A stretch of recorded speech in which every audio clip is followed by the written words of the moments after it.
The scent of lemon polish and desperation clung to my skin as I scrubbed the marble floor of the Castello Hotel's presidential suite. My knees ached against the cold stone, my hands raw and pruned from hours submerged in chemical water. Outside the floor-to-ceiling windows, Manhattan glittered like scattered diamonds on black velvet, a world I could see but never touch.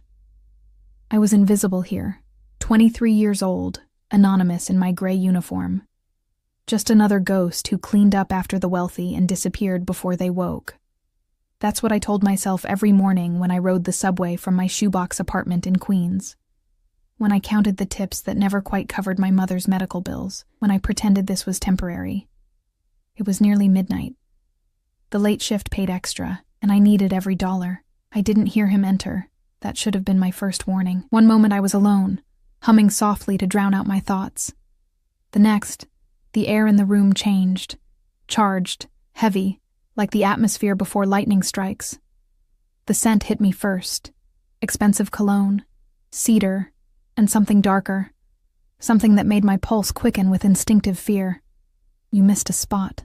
The voice came from behind me, low and measured, carrying an accent I couldn't quite place.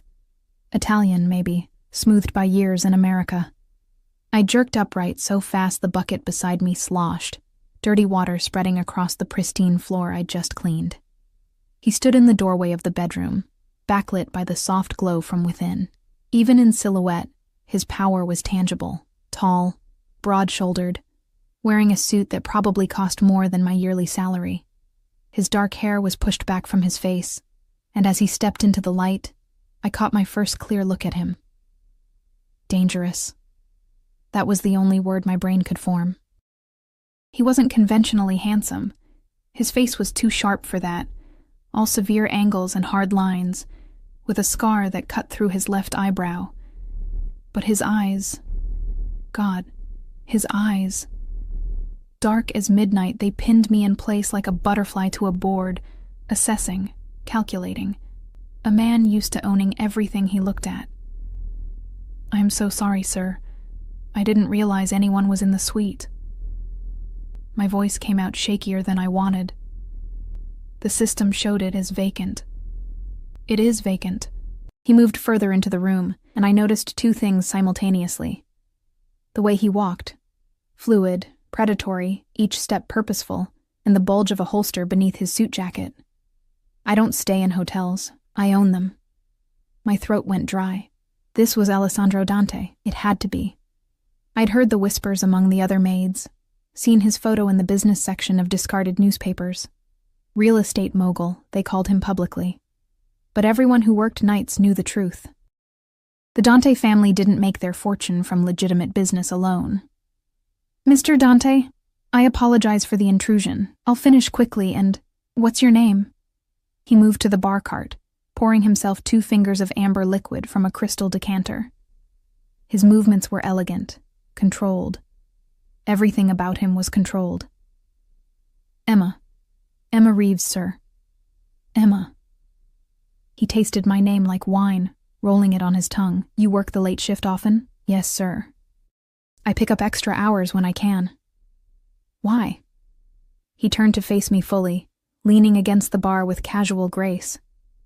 But there was nothing casual about the way he watched me. I felt dissected, examined, every secret laid bare under that dark gaze. "My mother is sick. The bills..." I stopped, flushing. Why was I telling him this? I should go. Stay.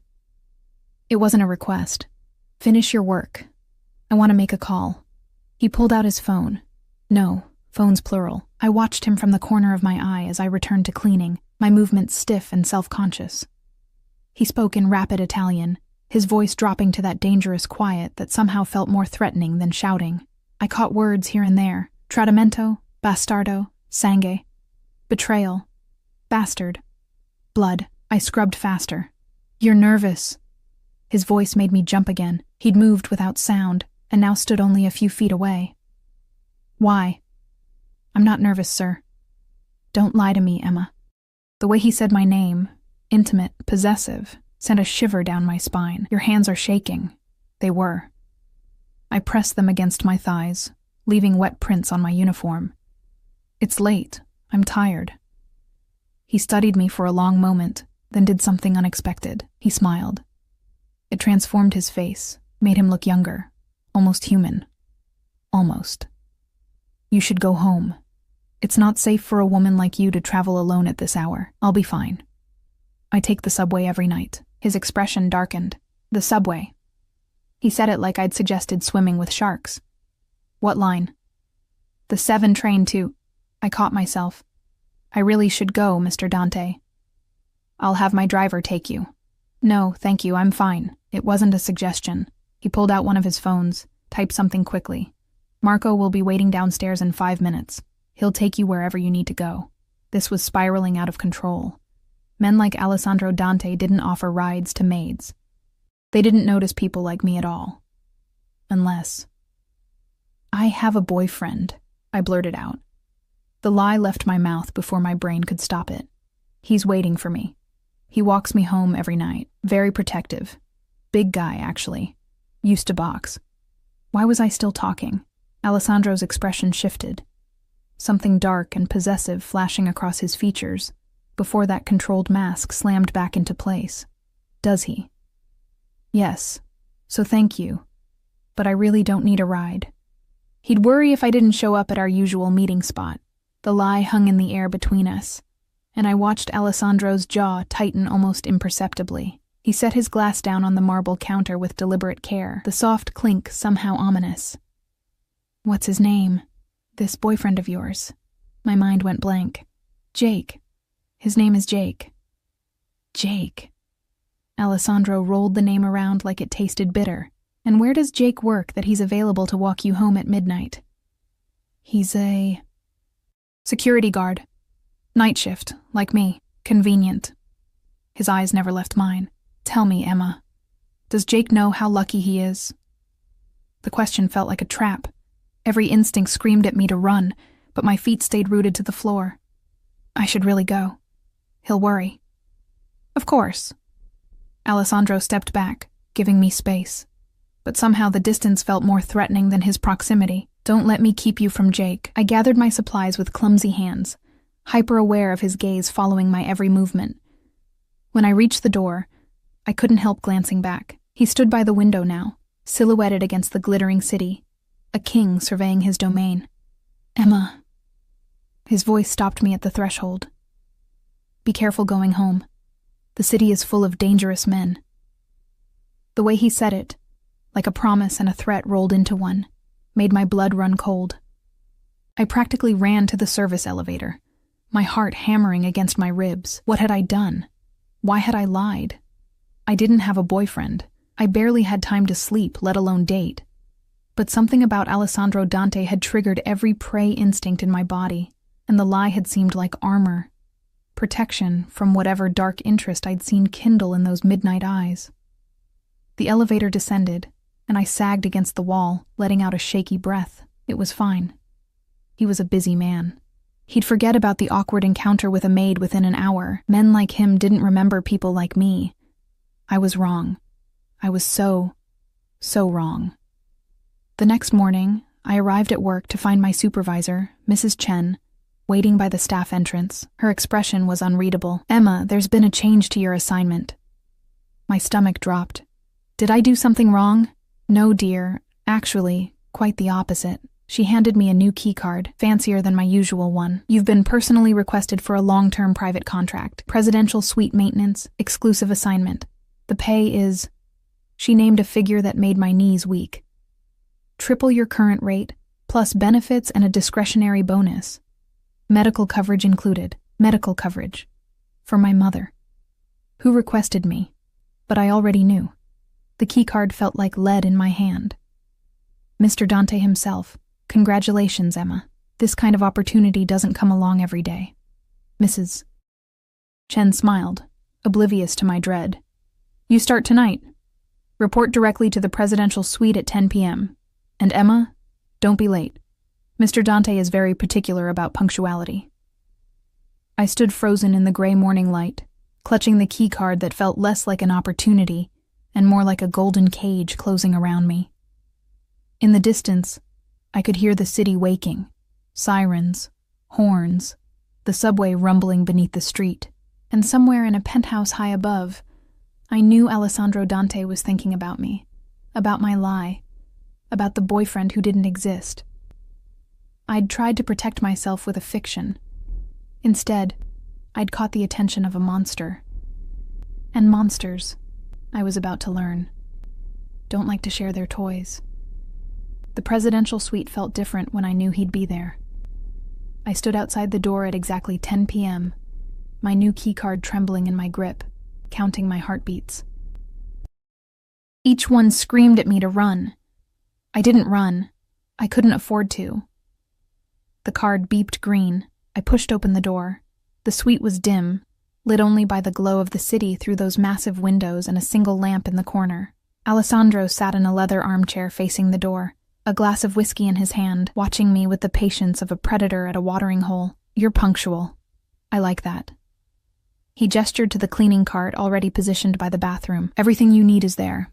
Take your time. I'll be working. He opened a laptop, and for a moment I dared to hope this would be normal, that I could clean while he worked, and this strange tension would dissipate into routine.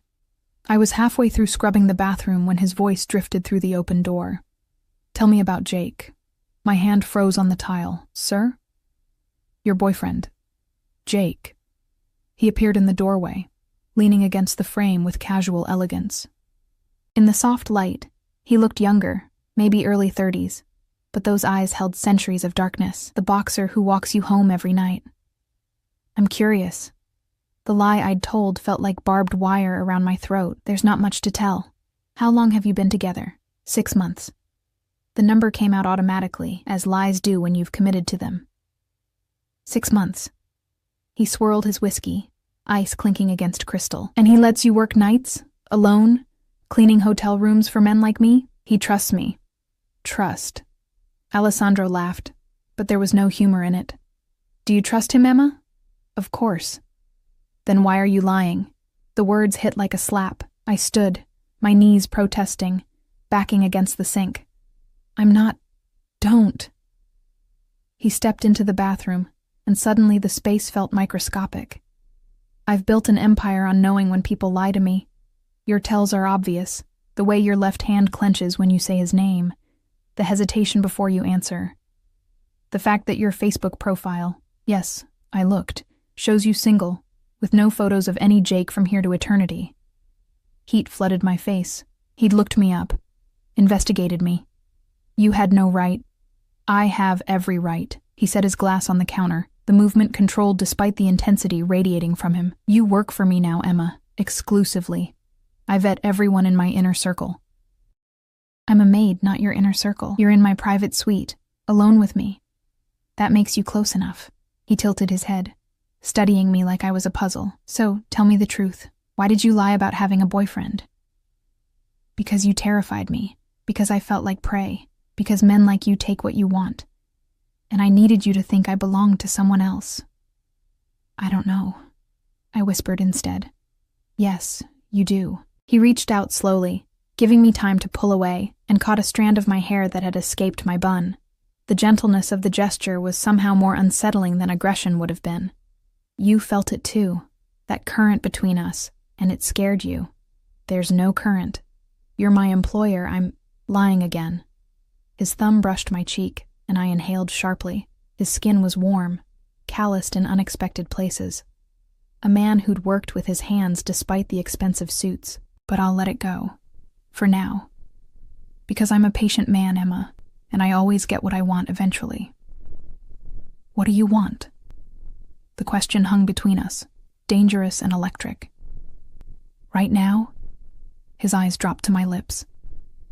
I want you to finish your work. Then I want you to sit with me and have dinner. I can't. I have other rooms. You have this room. Only this room. I've arranged everything with Mrs. Chen. He stepped back, releasing me from whatever spell he'd woven. And before you argue about propriety or whatever excuse you're formulating, know that Marco and Luca are stationed outside this door at all times. You're perfectly safe. Safe from everyone except you, I thought. But I nodded, because what choice did I have? I needed this job, needed the money, needed the medical coverage that could save my mother's life. Alessandro returned to his laptop, and I finished cleaning with shaking hands. When I emerged from the bedroom, I found the dining table set for two. Real china, silver cutlery, covered dishes that smelled like heaven. I didn't know what you liked, he said, removing the covers to reveal an array of Italian dishes. So I ordered everything: pasta with truffle sauce, veal marsala, risotto that gleamed like pearls, caprese salad with tomatoes so red they looked jeweled, fresh bread, still warm, with olive oil for dipping. My stomach growled audibly, betraying me. Alessandro smiled. Sit. I sat because I was starving, because the food smelled incredible, because refusing felt more dangerous than accepting. He served me himself, piling my plate high, pouring wine I didn't drink. Eat, Emma. You're too thin. I'm fine. You're exhausted and malnourished. I can see it in your face, the shadows under your eyes. When did you last have a proper meal? I couldn't remember. This morning. Another lie. But eat now. Please. The picked up my surprised me, took a bite of the pasta, and nearly moaned. It was perfect. Creamy, rich, the truffle earthy and decadent. I hadn't tasted anything this good in years. Alessandro watched me eat with satisfaction that felt almost possessive. He barely touched his own food, seemingly content to observe me devouring mine. Tell me about your mother, he said finally. What's wrong with her? Stage 3 breast cancer. She needs treatments we can't afford, even with payment plans. The insurance I had through my other job barely covered anything before they dropped her for pre-existing conditions. The bitterness leaked through despite my attempt to stay neutral. That's why you work 3 jobs. 2 now, I guess, since this is exclusive. Emma. He leaned forward, elbows on the table, giving me his complete attention in a way that felt overwhelming. I'm going to make you an offer. My fork stopped halfway to my mouth. Mr. Dante? Alessandro. When we're alone, call me Alessandro. That's not appropriate. Nothing about this situation is appropriate. But here we are. He pulled out his phone, the black one, not the silver, and typed something. I'm going to pay for your mother's treatments. All of them. The best doctors, the best facilities. Whatever she needs. The room tilted. What? You heard me. Why? Suspicion flooded through the initial shock. What do you want in return? Your time, your company, your truth. He met my eyes steadily. I want you here. Every night. Not cleaning. I don't actually give a damn if this place is spotless. I want you to have dinner with me. Talk to me. Let me know you. You want to pay hundreds of thousands of dollars just to talk to me? Yes. That's insane. Perhaps. He smiled slightly. But I'm a man who knows what he wants, and I'm willing to pay for it. Consider it a courtship investment. Courtship? The word felt archaic, impossible. You don't even know me. I know enough. I know you're brave enough to work 3 jobs for someone you love. I know you're terrible at lying, but did it anyway because you felt threatened. I know you have fire underneath that exhaustion, and I want to see it burn. He paused. And I know you don't have a boyfriend named Jake. How can you be sure? Because if you did, I would have already found him and made it clear you're not available anymore. The casual menace in his tone should have terrified me. Instead, something darker stirred. A treacherous thrill at being wanted with such intensity. This is crazy, I whispered. Yes. Do you accept? I should have said no. Should have walked out, found another job, figured something else out. But my mother's face flashed through my mind. Gaunt, gray, fading a little more each day. The medical bills stacked on my kitchen counter. The collection calls I ignored because I had no answers. If I say yes, I started carefully. What exactly are the terms? Just dinner and conversation? For now, his eyes glittered with something predatory. I won't touch you unless you ask me to. You have my word. And if I want to leave? If I change my mind? Your mother's treatments continue regardless. I'm not a monster, Emma, despite what you might think. But I believe once you know me, you won't want to leave. The arrogance should have repulsed me. Instead, it fascinated me, this supreme confidence, this complete certainty that he could make me want him. 1 month, I heard myself say. Give me 1 month to decide if I want to continue this arrangement. 1 month. He extended his hand across the table. Do we have a deal?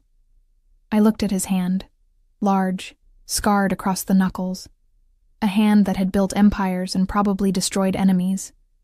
A hand that could save my mother's life. I took it. His fingers closed around mine, warm and possessive. And something passed between us. A current, undeniable and dangerous. He lifted my hand to his lips, pressed a kiss to my knuckles that burned like a brand. Mine, he murmured against my skin. You're mine now, Emma, and God help me. A part of me thrilled at the claim. The black Mercedes arrived at my apartment building the next morning at 7 a.m. I stared at it from my window, coffee growing cold in my hands, watching Marco, Alessandro's driver, wait patiently by the rear door. My phone buzzed. A text from an unknown number. Your mother has an appointment at Sloan Kettering at 9 a.m. Dr. Patricia Chen, the best oncologist in New York. Marco will drive you both. Don't be late. My hands shook. He'd already started.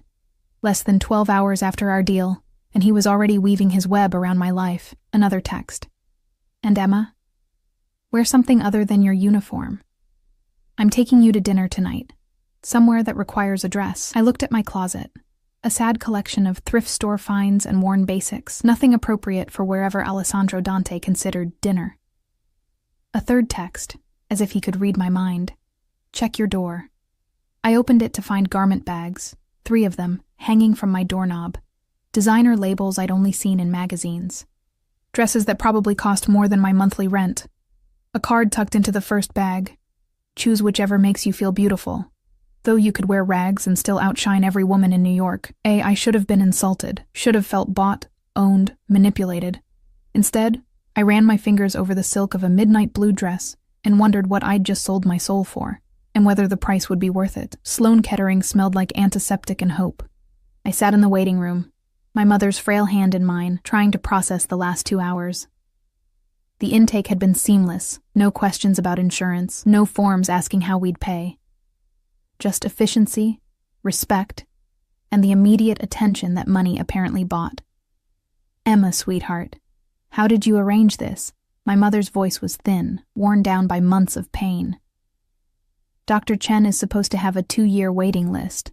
I couldn't tell her the truth. Couldn't explain that I'd made a deal with a man who terrified and fascinated me in equal measure, who'd somehow inserted himself into my life like he'd always belonged there. I got a new position, I said carefully. Better benefits. They pulled some strings. She squeezed my hand, tears glistening in her eyes. I'm so proud of you, baby. So proud. Guilt twisted in my stomach. What would she think if she knew that her daughter had agreed to spend her evenings with a man whose last name was synonymous with organized crime, whose dark eyes promised both protection and possession? Dr. Chen called us back, and for the next hour, I listened to words like aggressive treatment protocol and promising prognosis, and we caught it just in time. My mother cried. I cried. And somewhere in a penthouse across the city, Alessandro Dante had probably already moved on to his next acquisition, his next power play. Except he hadn't. When we emerged from the appointment, Marco was waiting, holding the car door open, but he wasn't alone. Alessandro stood beside the Mercedes, hands in his pockets, looking impossibly out of place against the hospital's stark facade in his 3-piece suit. My mother froze. Emma? Who is that? My employer, I managed. Mr. Dante, you didn't have to. I wanted to meet the woman who raised someone so remarkable. He approached us with that fluid grace, extending his hand to my mother. Mrs. Reeves, it's an honor. I'm Alessandro Dante. My mother took his hand, visibly flustered. Even diminished by illness, she recognized power when she saw it. Mr. Dante, I don't know how to thank you for what you've done. The doctors, this facility, your daughter's work ethic and dedication have been invaluable to my organization. This is simply ensuring her peace of mind so she can continue to excel. The lie rolled off his tongue smoothly, practiced. Please, let Marco drive you home. Emma will be along later. We have some business to discuss. It wasn't a request. My mother looked between us, confusion and concern flickering across her face, but she was exhausted, wrung out from the appointment, and the comfortable car beckoned. All right. Emma, call me later. I will, Mom. I promise.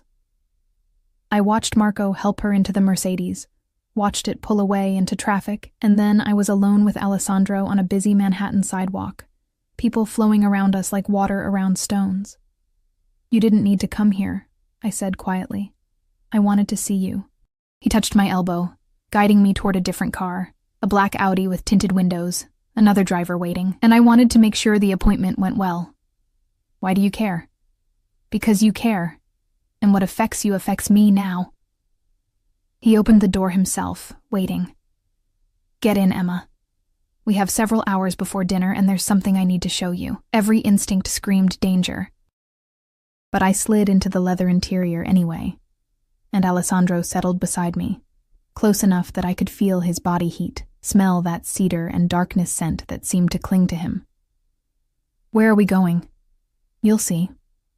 We drove through Manhattan, then over the bridge into Brooklyn. The neighborhoods grew progressively rougher, the buildings more worn, until we pulled up in front of a community center that had seen better decades. Alessandro's security detail materialized from another vehicle. 4 men, all built like walls, all watching the street with predatory awareness. This wasn't his world, I realized. This was enemy territory, or close enough to make him cautious. Stay close to me, he said softly, his hand finding the small of my back. Inside, the center buzzed with activity. Kids played basketball on a worn court. Teenagers clustered around computers in a study room. And in the back, I could see a food pantry where volunteers distributed groceries to a line of tired-looking families. I don't understand, I said. Why are we here? Because you think I'm a monster. Alessandro's voice was matter-of-fact. And you're not entirely wrong, but I'm not only that. A woman emerged from an office, 50-something, with kind eyes and graying hair pulled back in a practical bun. Her face lit up when she saw Alessandro. Alex, you didn't tell me you were coming today. She hugged him, unself-conscious. And I watched in fascination as Alessandro returned the embrace with genuine warmth. Sister Margaret, I wanted to bring someone to see the center. This is Emma Reeves. Emma, welcome, welcome. Sister Margaret's handshake was firm. Alex has told me about you. He has? I shot him a look. I told her I'd found someone who reminded me why this place matters. Alessandro's dark eyes held mine. Sister Margaret runs this center. It provides after-school programs, job training, food assistance, and safe spaces for kids in the neighborhood. Kids like I used to be. Sister Margaret smiled. Alex doesn't like to talk about where he came from, but he's never forgotten. This center was going to close 5 years ago. The city pulled funding. Alex bought the building, established a trust, and now we can help 3 times as many families. I looked at Alessandro with new eyes. You did this? Everyone deserves a chance to be more than their circumstances. Something haunted flickered across his face. I didn't have that growing up. My father was a drunk who beat my mother. We lived in places that made your apartment look like a palace. If it hadn't been for a place like this, for people who saw potential instead of poverty, he trailed off. Let's just say I wouldn't be here. And the other part? I asked quietly. The part that's not community centers and charity? His jaw tightened. Also necessary. The world isn't black and white, Emma. Sometimes you have to become a monster to protect what matters. Sister Margaret tactfully excused herself, leaving us alone in the hallway. Through the window, I could see kids laughing, playing, safe. All because of the man standing beside me. The man whose business card probably should have read, Crime Lord, but who'd somehow found a way to balance darkness and light. You're trying to make me understand you, I said. I'm trying to make you see me. All of me. Not just the parts that scare you. He turned to face me fully, and in the harsh fluorescent light, he looked younger. Almost vulnerable. I'm not asking you to approve of everything I do, Emma. But I'm asking you to recognize that I'm more than one thing. We all are. Why does it matter what I think? Because... He stopped. something raw crossing his features, because when I saw you in that suite, on your knees, working yourself to death for someone you love, I saw echoes of my mother, of every woman who's had to break herself to survive. And I wanted to give you what no one gave her. A choice. A way out. A chance to breathe. And possess me in the process? Yes. No apology in his tone. I won't pretend I'm selfless. I want you, Emma. I've wanted you from the moment you looked at me with those frightened eyes and lied about having a boyfriend. But I want you to choose this. Choose me. Not because you're desperate, but because you want to. That's not a fair choice. You're paying for my mother's treatment. The treatment continues regardless. I told you that. He stepped closer, and my back hit the wall. But I'm hoping you'll stay anyway. Hoping you'll see past the fear to what else is there. And what's there? My voice came out breathless, something neither of us expected. His hand came up, cupping my face with surprising gentleness. Something that scares me as much as it scares you. Before I could respond, one of his security team appeared at the end of the hallway, his posture tense. Boss, we need to move. Volkov's men were spotted 2 blocks over. Alessandro's entire demeanor shifted, from vulnerable to lethal in a heartbeat. Get Emma to the car, now. What's happening? I asked as a guard gripped my arm, not roughly but firmly. Nothing you need to worry about. Alessandro was already walking toward the front entrance, his hand going to something beneath his jacket. Marco will take you home. I'll see you tonight for dinner. Alessandro. He looked back, and the smile he gave me was sharp as a blade. Don't worry, Cara. This is just business. I'll be fine. I was hustled into the Audi before I could protest, the door slamming shut. Through the tinted window, I watched Alessandro confer with his men. Watched them move into defensive positions. Watched him transform into exactly what the world thought he was. A predator, dangerous and lethal. The car pulled away, and I craned my neck to keep watching until we turned the corner and he disappeared from view. My phone buzzed. A text from him. The blue dress. Wear the blue one tonight. It will match your eyes when you're angry with me. Despite everything, the fear, the confusion, the moral ambiguity of this entire situation, I smiled. And that's when I knew I was in real trouble. I stood in my tiny bathroom, staring at my reflection in the mirror. The blue dress fit like it had been made for me, which it probably had been, somehow, in the 12 hours since he'd delivered it. Silk that whispered against my skin, a neckline that was modest but hinted at curves I usually hid, a hem that ended just above my knees. I looked like someone else, someone who belonged in Alessandro's world. My phone buzzed. Marco is downstairs. Are you ready? No, I wasn't ready. I'd never be ready for what was happening, for the way this man had invaded my life and rearranged all the pieces. But I grabbed the matching clutch he'd provided, checked that my mother was settled for the evening, already drowsy from the new pain medication Dr. Chen had prescribed, and headed downstairs. The restaurant was in Tribeca, all exposed brick and soft lighting, the kind of place where you needed a reservation months in advance, but Alessandro was already there when I arrived, standing as I approached the table, his eyes darkening as he took in the dress. Bellissima, he murmured, taking my hand and kissing it. I knew that color would be perfect on you. A waiter appeared immediately, pouring wine, reciting specials I didn't process. I was too aware of Alessandro across from me, of the way his gaze never left my face, of the intensity that seemed to crackle between us. Did everything go okay? I asked. Earlier, with the Volkov situation, his expression hardened briefly. Nothing for you to worry about. It's handled. You can't just do that, drop hints about danger and then shut me out. Can't I? But there was amusement in his eyes now. Very well. Dmitry Volkov runs the Russian operations in Brighton Beach. We have a complicated history. He's been encroaching on territory that isn't his, and I needed to remind him of boundaries. Remind him how? Do you really want to know, Emma? I thought about it. Did I? Could I reconcile this man, who bought dresses and paid for cancer treatments and ran community centers, with whatever violence the answer might contain? No, I admitted finally. Not yet. Honest. Good. He reached across the table, his fingers tracing patterns on my wrist. Ask me something else. Anything else. Why me? And don't give me that line about seeing your mother in me. There are thousands of struggling women in New York. Why am I different? He was quiet for a long moment, his thumb still moving against my pulse point, probably feeling how fast my heart raced. You want the truth? Always. I don't know.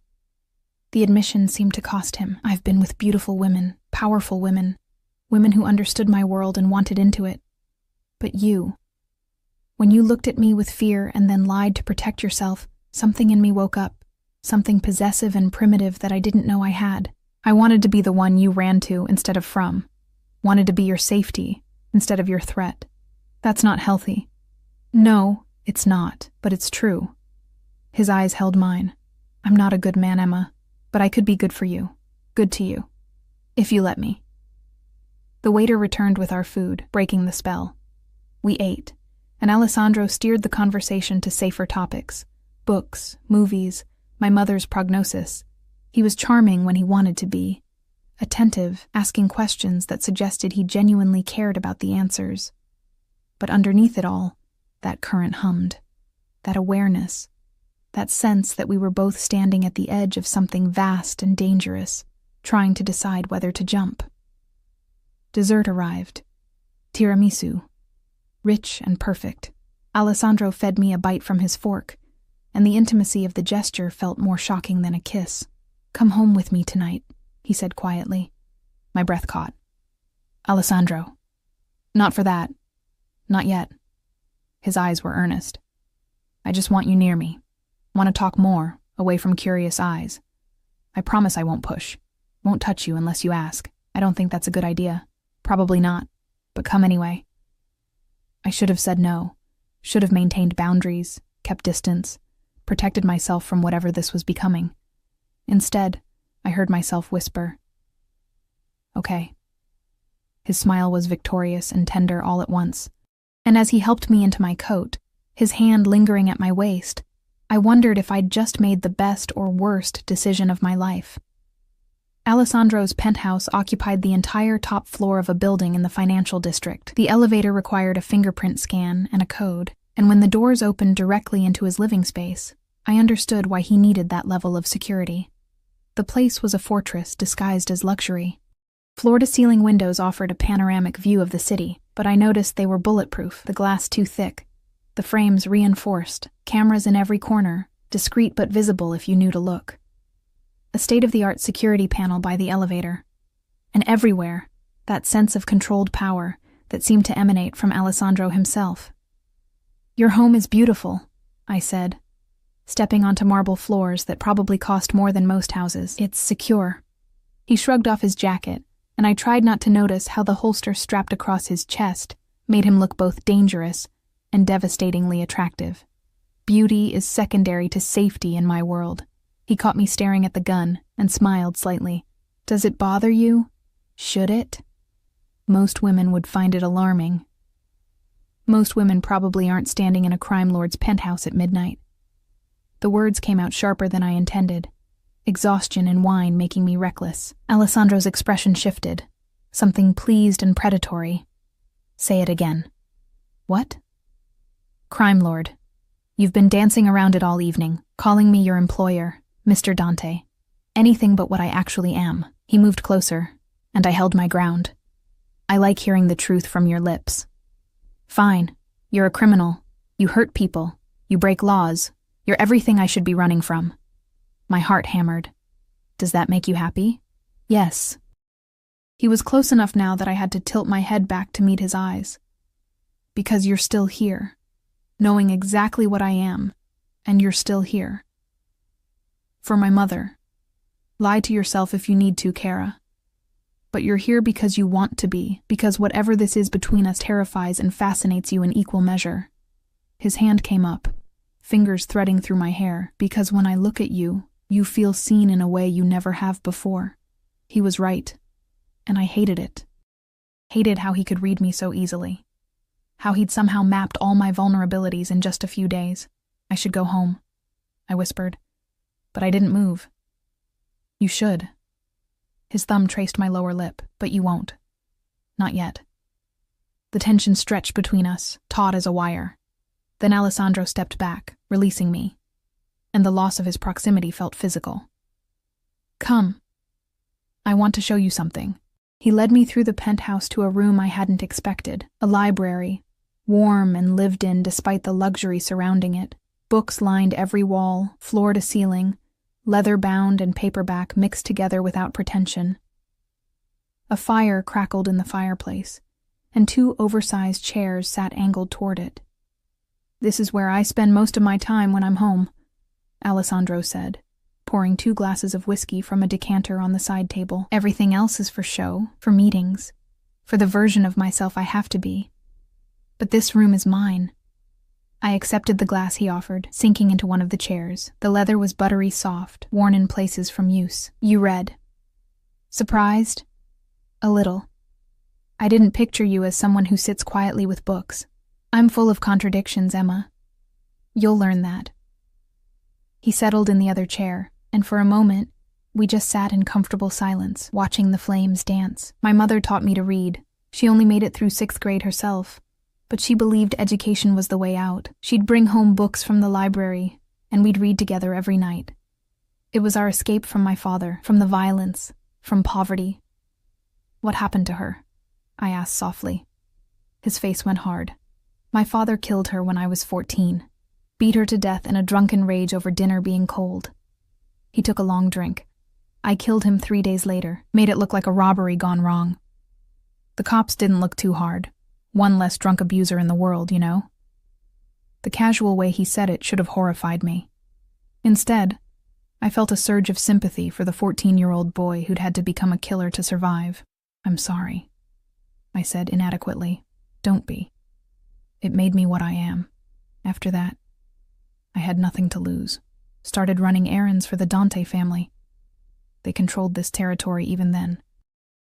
I was smart, ruthless, and I learned fast. By the time I was 25, I'd eliminated everyone between me and the top. Took the name Dante legally. Made it mine. Built everything you see from blood and violence and sheer will. And the community center, Sister Margaret? My mother's dream. She used to say that if she ever got money, she'd open a place where kids could be safe, could learn, could become something better.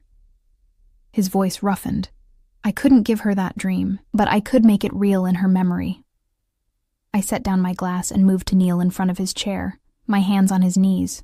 His eyes widened slightly at the contact. You're not a monster, Alessandro, I said firmly. Monsters don't mourn. They don't build community centers. They don't cry for their mothers. I haven't cried since the day I buried her. You don't have to cry to grieve. I squeezed his knees. And you don't have to be only one thing. You can be violent and gentle, criminal and charitable, dangerous and kind. He stared at me for a long moment. Something raw and vulnerable in his expression. Then his hands came up, framing my face, and he leaned down until our foreheads touched. You're going to destroy me, he whispered. Completely unmake everything I've built to protect myself. Or maybe I'll just let you be human again. He kissed me then. Not the claiming, possessive kiss I'd expected, but something tender and searching, like he was asking a question. I answered by rising up on my knees, my hands sliding into his hair, kissing him back with everything I'd been fighting since the moment we met. When we finally broke apart, both breathing hard, Alessandro rested his forehead against mine again. Stay tonight, he said. Sleep in my guest room, or in my bed. I don't care which. I just need to know you're here, safe, where I can protect you. Protect me from what? His jaw tightened. From the consequences of being mine. Because make no mistake, Emma, everyone in my world now knows you're important to me. That makes you a target. Fear spiked through me. What are you talking about? The Volkovs saw us together at the community center. By now, every family in New York knows Alessandro Dante has found someone he cares about. Someone he's vulnerable for. He stood, pulling me to my feet. I have security on your mother's hospital, on your apartment building, on every route between here and there, but the safest place for you is here, with me. You can't just decide that. I have a life that puts you on subway platforms at midnight, walking through neighborhoods where my enemies could snatch you up without anyone noticing. His hands gripped my shoulders. I won't let that happen. I won't lose someone else He stopped abruptly. Someone else you what? My heart pounded. Care about. But his eyes said more. Said things neither of us was ready to voice. Before I could respond, his phone buzzed. The black one. Alessandro's expression went cold as he read the message. What is it? Nothing. Business. But his thumb was already flying over the screen, typing rapid-fire messages. Alessandro. Luca will show you to the guest room. Get some rest. We'll talk in the morning. He was already moving toward his office, the wall slamming back up between us. Don't shut me out. Not after everything you just told me. He paused at the doorway, his back to me. There's a difference between sharing my past and dragging you into my present. The past can't hurt you, the present. He looked back, and his eyes were haunted. Stay in the guest room, Emma. Lock the door. And no matter what you hear tonight, don't come out until I come for you in the morning. Then he was gone, and Luca appeared as if summoned, his expression carefully neutral, as he led me down a hallway to a bedroom that was bigger than my entire apartment. Is he in danger? I asked Luca. The man's face remained impassive. Mr. Dante is always in some form of danger, Miss Reeves. It's the nature of his position. But he's also the most dangerous man in this city when he needs to be. He'll be fine. He left me alone with that reassurance, which wasn't reassuring at all. I should have been exhausted. Instead, I lay in the king-sized bed, wearing one of Alessandro's t-shirts that I'd found in the bathroom, staring at the ceiling and listening to the muffled sounds filtering through the walls. Voices. Movement. At one point, something that might have been a gunshot, though it was hard to tell through the soundproofing. Around 3 a.m. I heard shouting in Italian, Alessandro's voice raised in fury. Then silence, heavy and ominous. I waited, hands fisted in the sheets, fighting the urge to go to him. When my door finally opened, I sat up with a gasp. Alessandro stood silhouetted in the doorway, and even in the darkness, I could see the tension in his frame. Are you hurt? I asked. No. He stepped inside, closing the door behind him. But Can I just sit with you? I won't touch you. I just need to be near something good right now. I pulled back the covers in answer. He sat on the edge of the bed, still fully dressed, his head dropping into his hands. In the moonlight filtering through the curtains, I could see his knuckles were split and bleeding. What happened? I reached for his hands, examining the damage. Someone betrayed me. Someone close. I had to make an example. His voice was hollow. I had to do things that would make you sick if you knew the details. Hey. I forced him to look at me. I'm not going to pretend to understand your world or the choices you have to make, but I'm also not going to judge you for surviving in it. You should. You should be disgusted. I'm not. I pulled him down beside me, and after a moment's hesitation, he lay back against the pillows, rigid with tension. Tell me about your mother. Tell me something happy. He was quiet so long I thought he wouldn't answer. Then softly. She used to sing while she cooked. Old Italian songs her grandmother taught her. Her voice wasn't particularly good, but it filled our tiny apartment with something beautiful. Something that made the cracks in the walls and the roaches and the violence seem bearable. What was her name? Lucia. It means light. His voice cracked slightly. She was my light. And when she died, everything went dark. Until. He turned his head to look at me, and in his eyes, I saw everything he wasn't saying. Until a woman in a gray uniform looked at me with fear and lied about having a boyfriend, and something in me started to feel alive again. My breath caught. Alessandro. I know it's too fast. I know you barely know me. I know I have no right to feel this way. His hand found mine in the darkness, lacing our fingers together. But I'm falling for you, Emma, have been since that first night, and it terrifies me more than any enemy ever could. I should have pulled away, should have maintained distance, should have remembered all the reasons this was impossible. Instead, I shifted closer, resting my head on his shoulder. I'm scared too. Of me. of this, of how much I don't want to leave, of how right it feels to be here with you. Despite everything logic tells me, I felt his arm come around me, holding me close. I've known you 3 days, Alessandro. 3 days. This is insane. Yes. He pressed a kiss to my hair. But sometimes the most profound things happen in an instant. Recognition. Connection. Knowing that your life just divided into before and after this moment. We lay there in the darkness, neither of us sleeping, both of us clinging to something we couldn't name, but couldn't deny. Outside, the city hummed with life, unaware that in this penthouse fortress, a crime lord and a maid were rewriting all the rules about who they were supposed to be. Around dawn, I felt Alessandro relax into sleep, his breathing evening out, his grip on me loosening slightly. I stayed awake, watching the sky lighten, feeling the steady beat of his heart against my cheek, and I knew, with absolute certainty, that I was in love with him. It was too soon, too fast, too impossible, and completely, irrevocably true. When Alessandro woke an hour later, his eyes finding mine immediately, I saw the same realization reflected there. That terrifying, exhilarating knowledge that something had shifted between us in the night, that we'd crossed a line there was no uncrossing. "Emma," he started. I kissed him, stopping the words, stopping the fear, stopping everything but this moment. He responded immediately, rolling to pin me beneath him, his weight grounding and perfect.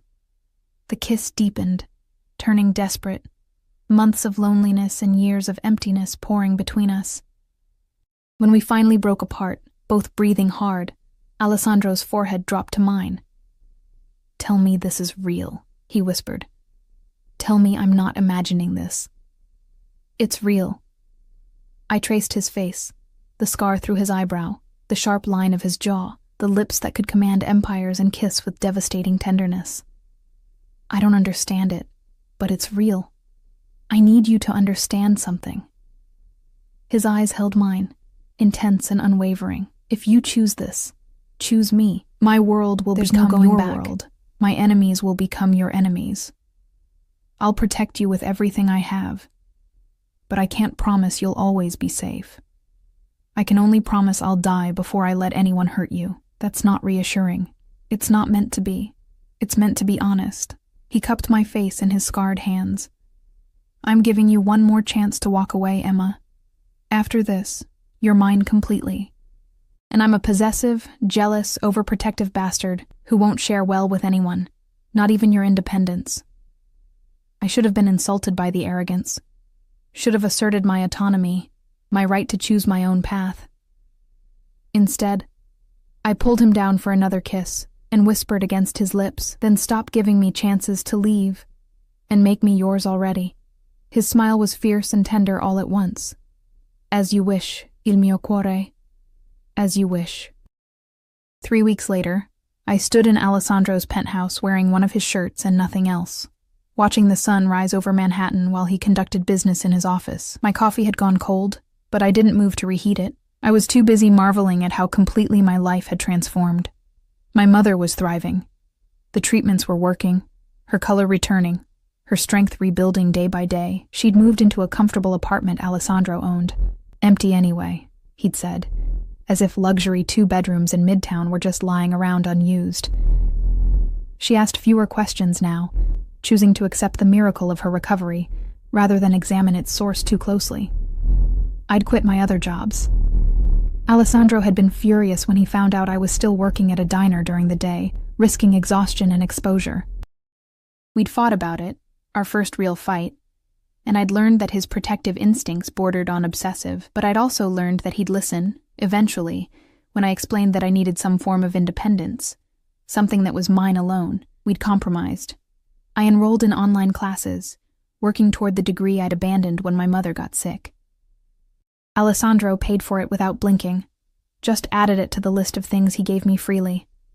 Safety, comfort, education, a future I'd stopped believing I could have. And in return, I gave him something he'd never had. A home. The penthouse felt different now, warmer. I'd added plants to the stark spaces, books I liked to his library, Music that filled the silence. I cooked for him when he'd let me, fought with him when he was being autocratic. Loved him with an intensity that sometimes scared me. Because I did love him. Completely. Irrevocably. The man who could be ruthless in business and tender in bed, who ran an empire built on violence but donated millions to children's charities anonymously, who'd killed his first man at 14 and cried in his sleep sometimes, calling for his mother. You're thinking too loudly. I turned to find Alessandro leaning against the doorway, watching me with those dark eyes that still made my breath catch.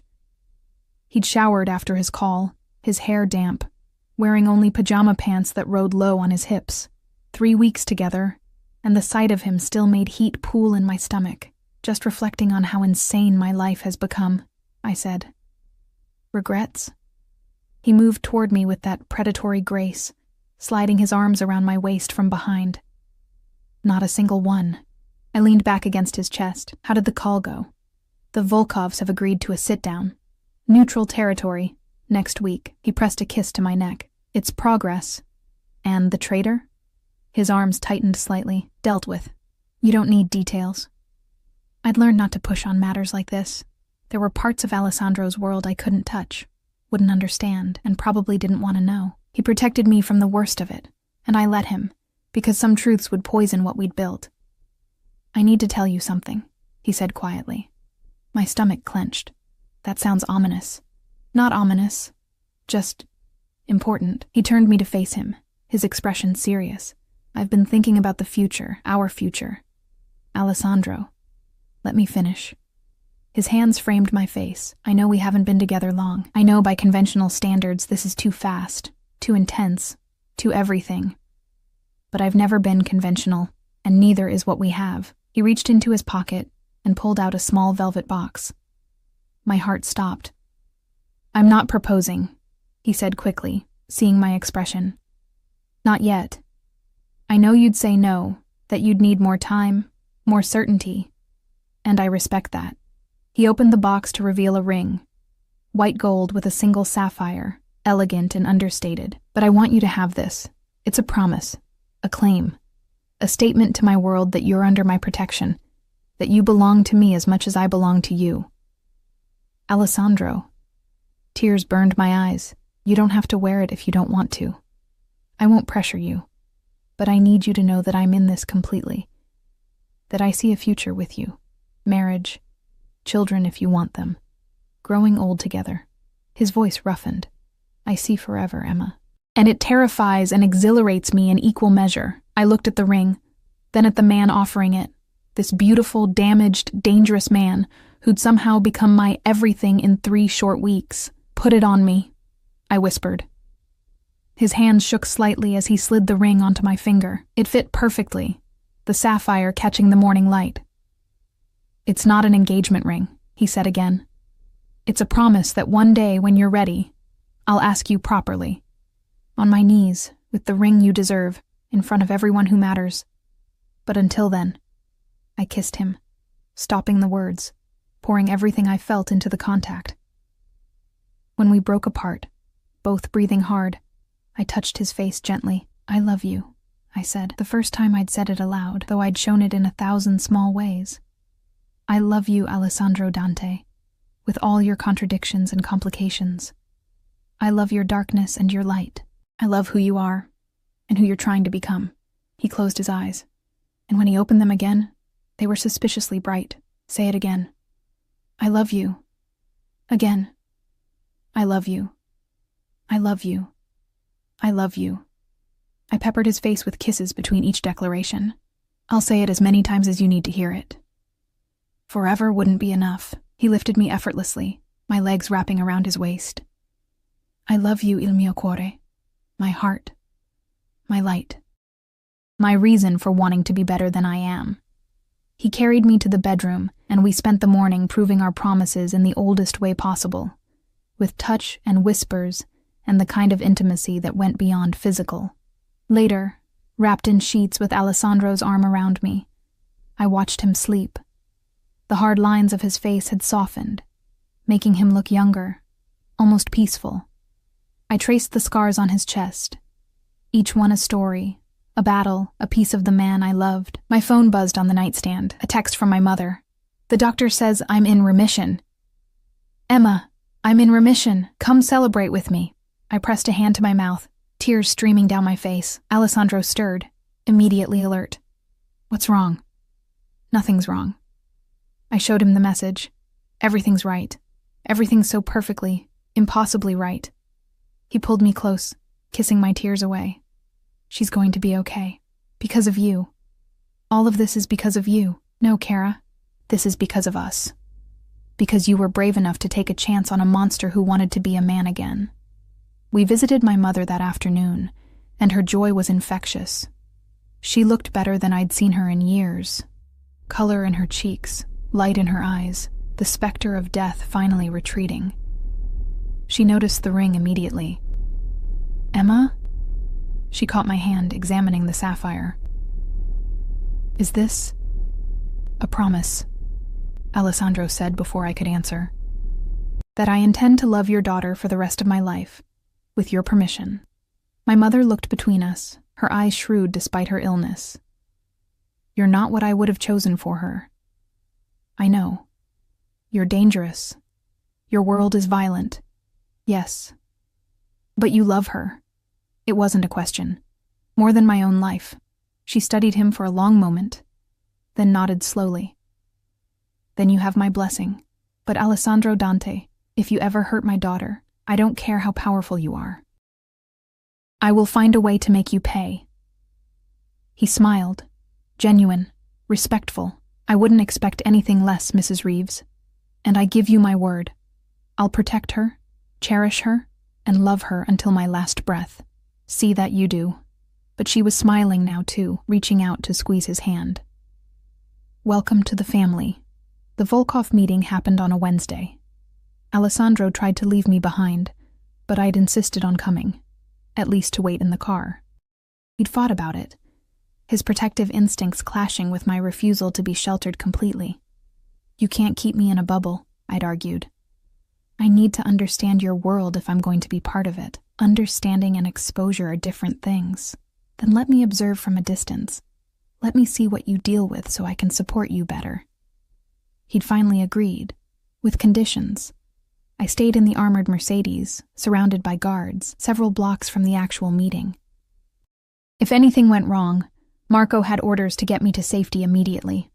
I watched Alessandro walk into the restaurant, flanked by Luca and 3 other men. He'd dressed for war, all black, his bearing radiating lethal authority. This was the Alessandro Dante the world feared, the crime lord who ruled New York's underworld with an iron fist, and he was mine. The meeting lasted 2 hours. I read, checked my phone, tried not to imagine worst-case scenarios. Marco and the other guards remained vigilant, scanning the street constantly. When Alessandro finally emerged, I searched his face for clues. He looked tired but satisfied, and when he slid into the car beside me, he pulled me immediately into his arms. It's done, he said. We have a truce. Territory lines redrawn, agreements on mutual non-interference. That's good, right? That's survival. In my world, peace is always temporary, but it's something. He pressed a kiss to my temple. Thank you for being here, for waiting. It helps, knowing you're near. Always, I promised. Wherever you need me to be. 6 months later, I stood in front of a mirror in the bedroom of Alessandro's, our penthouse, staring at my reflection in disbelief. The pregnancy test in my hand showed 2 pink lines. We'd been careful, mostly. But there'd been that weekend in the Hamptons, and the night after he'd closed the deal with the Volkovs, and a dozen other times when passion had overridden caution. And now? Emma? Alessandro's voice came from the other room. I'm home early. Are you hungry? I opened the bathroom door, still holding the test. He took one look at my face, at what I held, and froze. Is that positive? My voice shook. I'm pregnant, Alessandro. For a moment he didn't move. Then he crossed the room in 3 strides, dropping to his knees in front of me, his hands on my still flat stomach. Dio mio, he breathed. A baby, our baby. "Are you happy?" I asked, suddenly uncertain. We never really talked about happy. He looked up at me, and his eyes were wet. "Emma, I'm terrified and overwhelmed, and more grateful than I've ever been in my life. You're giving me a family, a real family, something I never thought I'd have. So, we're doing this? We're doing everything." He stood, lifting me into his arms. "We're getting married. Properly soon. We're making this baby's world as safe as I can possibly make it, and we're building the life my mother dreamed of, the one she never got to have." "In that order?" I laughed through tears. "In whatever order you want, amore mio, as long as you're by my side." We married 2 weeks later in a small ceremony at the community center, Sister Margaret officiating. My mother cried happy tears, and even Alessandro's hardened men looked touched. The reception was larger, a necessary political event where Alessandro's allies came to pay respects and see the woman who'd changed him. I wore white, carried lilies, and promised to love a man who was equal parts darkness and light. Alessandro promised to honor, protect, and cherish me, his voice steady despite the emotion in his eyes. When we kissed, sealing our vows, I felt complete in a way I'd never imagined possible.